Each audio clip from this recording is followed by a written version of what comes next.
roster. We have seen a lot of different players called in by Mauricio Pochettino, Lahoud, and you're going to kind of give us a breakdown position group by position group of the guys at this point in time that you have on this squad. So we're going to start first with the striker position, which has been one that's been highly contested here in recent years. Yeah, Aly, going into this camp and going into every camp, the big question mark is where the goal's going to come from. We've been starved of goals, especially against the big boys, right? And we got some answers with Flo Balogun getting a much-needed goal for him and the group, but I want to see who follows that up. Yes, Flo goes, but who's going to follow him?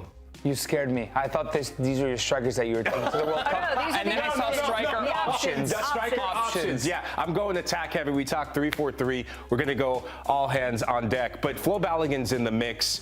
Ricardo Pepi wasn't part of this camp, and because he's coming back from injury, he's just getting back to football. But Ricardo Pepi, let's not forget the body of work he's had both with the national team in competitive games and with PSV, who we'll see in the Champions League. He's on the list. Then who is that third option? Patrick Agyemang. He ain't the guy. Brian White, unfortunate. He ain't the guy. He's doing the business in Major League Soccer. Josh Sargent is my odd man out. I was disappointed with what I saw with Josh Sargent in the cameo against South Korea. We were disappointed with him at the Nations League.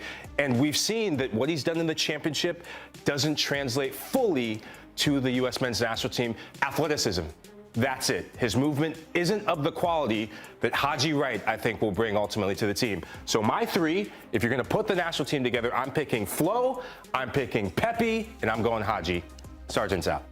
Yeah, I think Sargent didn't do enough to convince Mauricio Pochettino to go to the World Cup. And these are your forwards, and I'm looking at it. Listen, I love this list. With the striker specifically, if like Sargent kills it, top scorer in the championship and is like the best player in the championship, I think that's very difficult to ignore. So I do think there's a slim chance, but after this window, the door for Josh Sargent has significantly is closer to closing fully. Well, on the other side of that, you've got a player in Josh Sargent who's done really well for club, but not for country. And then you have a player like Gio Reyna that's done really well for country, but is really struggling to find playing time with his club team. So you've got Gio Reyna in the group. I just want to get right to it because I know a lot of you who are Diego Luna apologists. I know Nigeria Coker is probably smashing his Diego remote Luna at home. Diego Luna is out on my roster. Why? He's out because I was not convinced in what I saw in the Korea match that leads me to believe that he's ready to be in a World Cup, to be a contributing factor. And Gio Reyna, sometimes as a footballer, I learned this from a mentor of mine and a former teammate, said sometimes your stock can go through the roof when you're not there because no one can ever criticize you for something you never did. Gio making the move from Dortmund to Gladbach, it opens up a blank canvas. He still has to get playing time, but he's in a team that if you can't play over Kevin Stöger, that's a big problem for Gio. But he is exactly what Gladbach needs when he's playing well. And I think this will be rejuvenation. It'll be redemption for him this season. So I'm projecting into next year, not right now. No, I know you're not projecting right now, into so next year. Oh. Not right now. I think it's difficult to extrapolate anything for Gio Reyna at this moment. He has a really long way to go to convince Mauricio Pochettino to be on this roster. And you talk about the guys that Mauricio Pochettino has confidence in because he doesn't stray from his guys who he believes and he trusts in.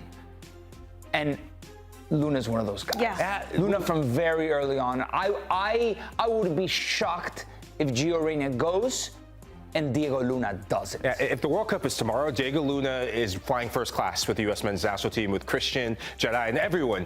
But moving forward, I give you Diego Luna, I raise you Alex Zendejas.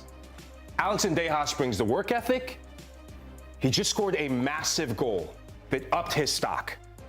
And he's playing for a higher profile club that he's doing it for both club, and he just announced himself again to the national team audience that he can do it for country. Yes, it was a rotated Japan side, but between those two, I think Luna will be the odd man out moving forward. Like I said, if it was today, Gio Reyna is not in, but based on the potential upside that we could see that I think he's going to deliver on in the Bundesliga, and with the national team when he gets called up. So basically, Zendejas' stock went way up in this window, but Diego Luna's went down enough to have him replaced in your projection by Gio Reyna? But also, I don't think you can take the South Korea game as a measuring stick because if you used it, nobody would make the World Cup roster. Everybody played like crap in that game. Yeah. So I feel this is a little bit hot takey, but listen, we all know the quality that Gio Reyna has, and if Gio Reyna does do everything you do, and you're foreseeing Gio Reyna having a killer season with Borussia Mönchengladbach, there is a possibility that Gio Reyna makes a World Cup squad. It's not like he's a scrub, right? No. If he's in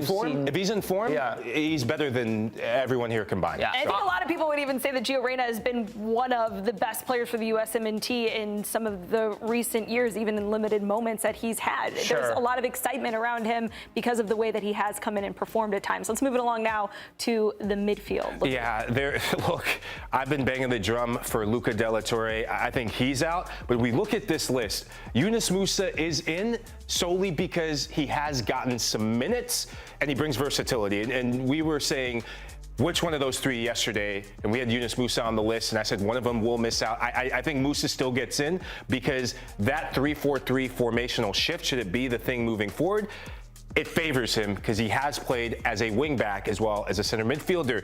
Christian Roldan, and Nico, I know you and I talking before the show, we were really high on what he did this camp. He's done the business in Major League Soccer. He was excellent at the FIFA Club World Cup with Seattle. I thought he was their best player. And he's a locker room guy. He's a leader for both club and country. And for what Sebastian Berhalter has done with Vancouver, I just don't think that being the set piece king for the national team is enough. There's other players who can take set pieces, and I just think it's not Berhalter's time just yet with this team, so Berhalter's out. Okay, fair.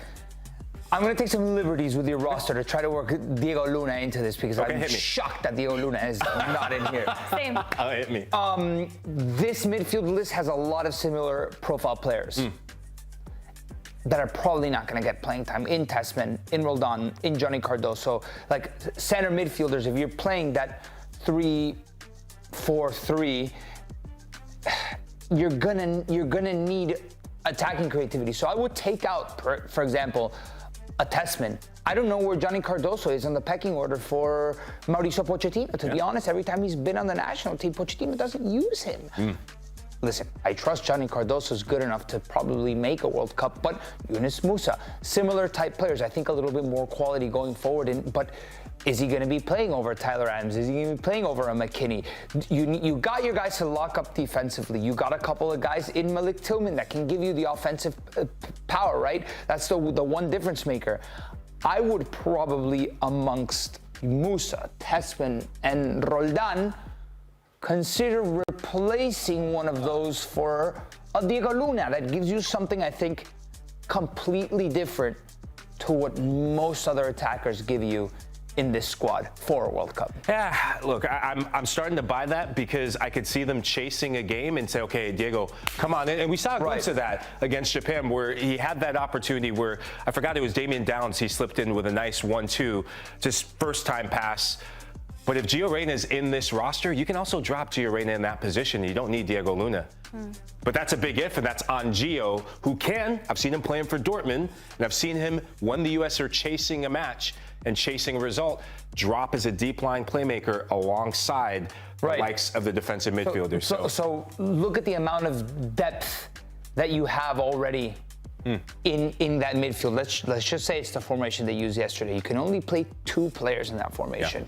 Let's say it's Tyler and Weston. Where does Malik Tillman fit into a starting lineup? He's an odd man out. Malik Tillman, who looked like he was Poch's guy in the summer, right? If you're going to work him in, sure, all right. Weston is out, sub. You put in Malik Tillman in. You're going to take Tyler Adams out in a World Cup game, and then in the pecking order behind Tyler Adams, you got a Johnny Cardoso and a Tanner Tillman. You look at the guys who can come in, like, where's Gio? Sure, you can put in Gio. Take out Tyler Adams. You need to go for the game. Put in Gio Reyna. All right. Those are right. Look how deep we're going. You have all of these players that aren't going to change the game in that sense. And then let's just say Christian gets injured. Oof. Don't say that. Let's just, sorry. You got to anticipate those things. It's a World Cup. Let's say Christian gets injured. Who's your left winger? Who's your attacking? Who's your creator? You already put Gio Reyna. He's in the game. Yeah. Right? Who do you put there?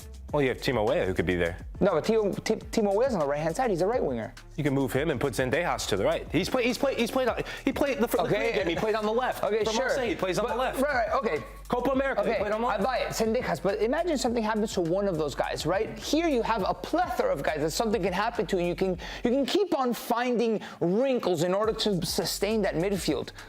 Up top, you want a Diego Luna. On Marseille, he plays on the left. Timo Weah, perfect. But for the men's national team, historically, he's played on the right-hand side. The right wing is his. But yes, I understand. I think this is a fun little project that we can put together. Yeah. Luna's got to be on this team. I agree. Okay. I guess another question would be, could you put Reyna and Luna on the roster, or would you? Now let's take a look at the defenders and table that conversation for another day. Yeah, well, we're not going to ask any questions of can you put Diego Luna at center back or full back, right? So these are the defenders. I don't know, man. We don't know. Have we tried? Habibi, look, there's some players who are the first on the team sheet, and whether it's a back four, a back five, a back three, Sergino Dest, Jedi, when healthy, they're your starters. Tim Ream, I loved seeing him in this back three, and I don't know another replacement, a left-sided player who can play and break lines, who can step up and take Tim Ream's position right now. He looks more secure in the back three. Max Arfsten proved to me that he's ready to step up and be a backup for Jedi. He still has some cleaning up to do in terms of 1v1 defending, but now the question becomes, if you're going to go with three defenders, who's going to fill in and add depth to it? Austin Trusty, Miles Robinson, I put out of this, and Mark McKenzie. I mean, Nico, who do you put in there? Because my back three to start in the World Cup right now, Tim Ream on the left, Chris Richards, and Mark McKenzie. But people can question Mark McKenzie because he's not playing well for Toulouse. Yeah, and he plays left center back in that back three for Toulouse, right? I don't know. That's a good question for Poch. Who's gonna be that guy? If you're gonna be playing this three in the back, who's gonna be the right center back? Who do you trust? Who's your guy? I don't know. And I'm looking. You have 5 center backs here. Yeah. I guess to play three in the back, you need 5 center backs. If you played a 4 back, I think taking 4 center backs to the World Cup is enough. But yeah.